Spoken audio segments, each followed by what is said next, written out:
Gariaband police ने नशे के विरुद्ध शुरू किया विशेष अभियान, जिसमें अवैध व्यापार पर लगाई जाएगी रोक। छत्तीसगढ़ के गरियाबंद जिले के एसपी अमित तुकाराम कांबले के निर्देशन पर और एएसपी डीसी पटेल के मार्गदर्शन में नशे के विरुद्ध संगठित और प्रभावी प्रयास किया जा रहा है। वर्तमान में नशे के जाल में लगातार लोग फंसते जा रहे हैं। समाज के युवा और बच्चे जो तेजी से नशे के शिकार हो रहे हैं, जिस तेजी से फैल रहे बीमारी रूपी नशे को खत्म करने के लिए गरियाबंद पुलिस एक विशेष अभियान लेकर आ रही है, जिसका नाम है नया सवेरा। इस योजना का शुभारंभ आज पुलिस अधीक्षक ने किया है। किसानों के लिए खुशखबरी, 25 दिसंबर को मिलेगा 2 साल का बकाया बोनस। छत्तीसगढ़ की राजधानी रायपुर में किसानों के लिए खुशखबरी है। किसानों को 2 साल का बकाया बोनस देने के लिए कृषि विकास एवं किसान कल्याण तथा जैव प्रौद्योगिकी विभाग मंत्रालय ने आदेश जारी कर दिया है। राष्ट्रीय सुशासन दिवस 25 दिसंबर को राशि का वितरण किया जाएगा। बीजेपी ने अपने घोषणा पत्र में 2 साल का बकाया बोनस देने का वादा किया था। भाजपा सरकार की घोषणा के मुताबिक किसानों को धान उत्पादन प्रोत्साहन राशि 2014 से 2015 और 2015 से 2016 का बोनस दिया जाएगा। अनुपूरक बजट पर सीएम विष्णुदेव साय ने दिया जवाब। कहा, मोदी की गारंटी के क्रियान्वयन में हमने 1 सेकंड नहीं लगाया। छत्तीसगढ़ के रायपुर में माननीय मुख्यमंत्री विष्णुदेव साय ने अनुपूरक बजट पर जवाब देते हुए कहा है कि मुख्यमंत्री की शपथ लिए मुझे कुछ घंटे हुए थे, लेकिन मोदी जी की गारंटी का क्रियान्वयन करने हमने 1 सेकंड का भी टाइम नहीं लगाया, क्योंकि मोदी जी की गारंटी का मतलब होता है गारंटी पूरा होने की guarantee.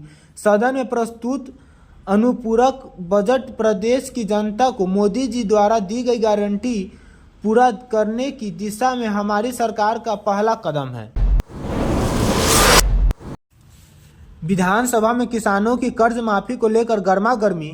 Deputy CM Vijay Sharma ने कहा, मैंने जब कर्ज माफी की बात कही तब नहीं आया था बीजेपी का घोषणा पत्र। छत्तीसगढ़ की राजधानी रायपुर में छत्तीसगढ़ विधानसभा के शीतकालीन सत्र के तीसरे दिन किसानों की कर्ज माफी को लेकर विपक्ष ने सदन में जमकर हंगामा किया। चर्चा के दौरान विपक्ष ने बीजेपी सरकार पर किसानों के साथ धोखेबाजी का आरोप लगाया, जिस पर डिप्टी सीएम विजय शर्मा ने कहा कि मैंने जिस समय कर्ज माफी की बात कही थी तब भाजपा का घोषणा पत्र नहीं आया था। बाद में बीजेपी का घोषणा पत्र आया और जनता ने उस पर जनादेश दिया। विपक्ष के सदस्यों ने कर्ज माफी पर उठाए सवाल पर कहा है कि जनता के जनादेश का सम्मान होना चाहिए। डिप्टी सीएम विजय शर्मा के बयान के बाद सदन में तीखा विरोध शुरू हो गया। कांग्रेस विधायक उमेश पटेल ने कहा कि मोदी की गारंटी में 21 क्विंटल 3100 में धान खरीदी की बात कही गई, जबकि हमने 20 क्विंटल की बात कही थी, तब इसका विरोध किया गया। छत्तीसगढ़ भाजपा ने बदला प्रदेश अध्यक्ष, बस्तर के विधायक को मिली जिम्मेदारी। छत्तीसगढ़ की राजधानी रायपुर में भाजपा ने नए प्रदेश अध्यक्ष की नियुक्ति की है। जगदलपुर विधायक किरण सिंह देव को नया प्रदेश अध्यक्ष बनाया गया है।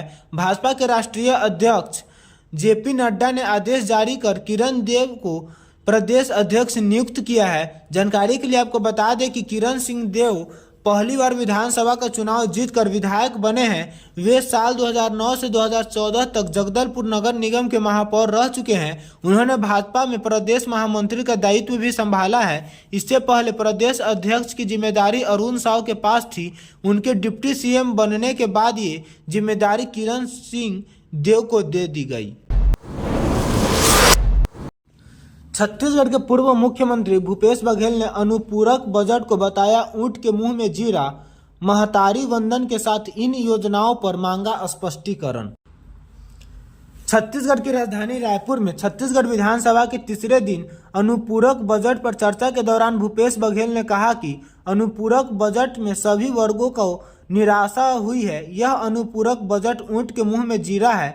इसके साथ ही बजट में 3100 में खरीदी की जिक्र नहीं होने के साथ उन्होंने महतारी वंदन योजना, 500 रुपये में गैस सिलेंडर सहित बिजली बिल, गोबर खरीदी, गोमूत्र खरीदी के अलावा चावल योजना को लेकर सरकार से स्पष्टीकरण की मांग की। छत्तीसगढ़ में भविष्य का सौदा हो रहा है। बीएड, डीएड में एडमिशन के लिए चल रही सेटिंग। 2,50,000 में बिक रही एक सीट। कौन है इस खेल का मास्टरमाइंड? छत्तीसगढ़ में छात्रों के भविष्य का सौदा चल रहा है। छात्रों का आरोप है कि 2.5 लाख रुपए में एक सीट की डील चल रही है। पैसे लेकर निचले रैंक वाले को एडमिशन दिया जा रहा है।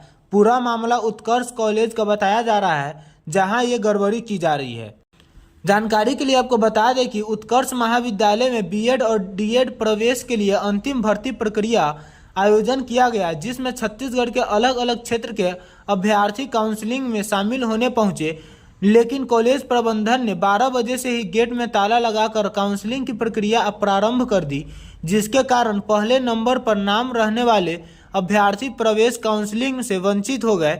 वहीं छात्रों ने कॉलेज प्रबंधन पर मनमानी और 2.5 लाख रुपए लेकर अपने चहेते को लाभ दिलाने का आरोप लगाया है। छत्तीसगढ़ के कोरबा में छात्रा से छेड़छाड़ करने वाला शिक्षक निलंबित। छत्तीसगढ़ के कोरबा में प्राथमिक स्कूल की छात्रा से शिक्षक द्वारा छेड़छाड़ का मामला सामने आया है।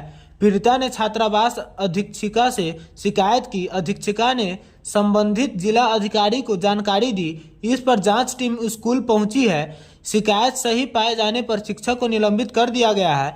यह मामला पोंडी उपरोडा ब्लॉक के ग्राम घड़ी पखना का है।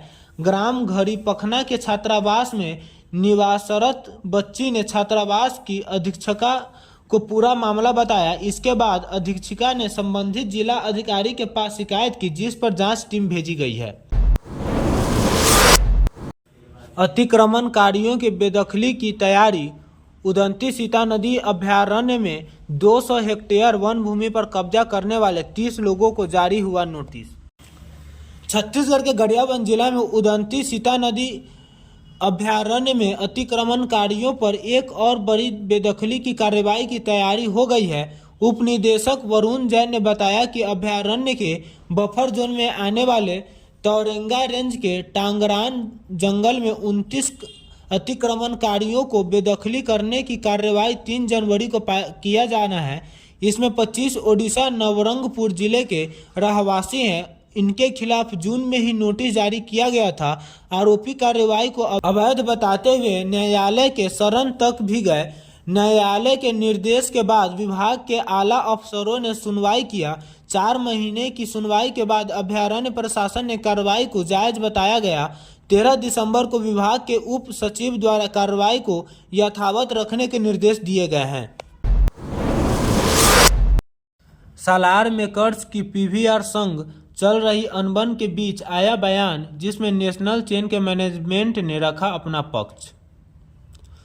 सालार को लेकर खबर आई कि फिल्म के मेकर्स ने पीवीआर, आईनॉक्स और मिराज सिनेमाज के किसी भी थिएटर में सालार को रिलीज न करने का फैसला लिया है, जिसके बाद से फिल्म के मेकर्स और भारत के सबसे बड़ी 2 नेशनल चेन के बीच अनबन की जानकारी चर्चा में बनी हुई है। पूरे मामले पर अब नेशनल चेन ने चुप्पी तोड़ी है।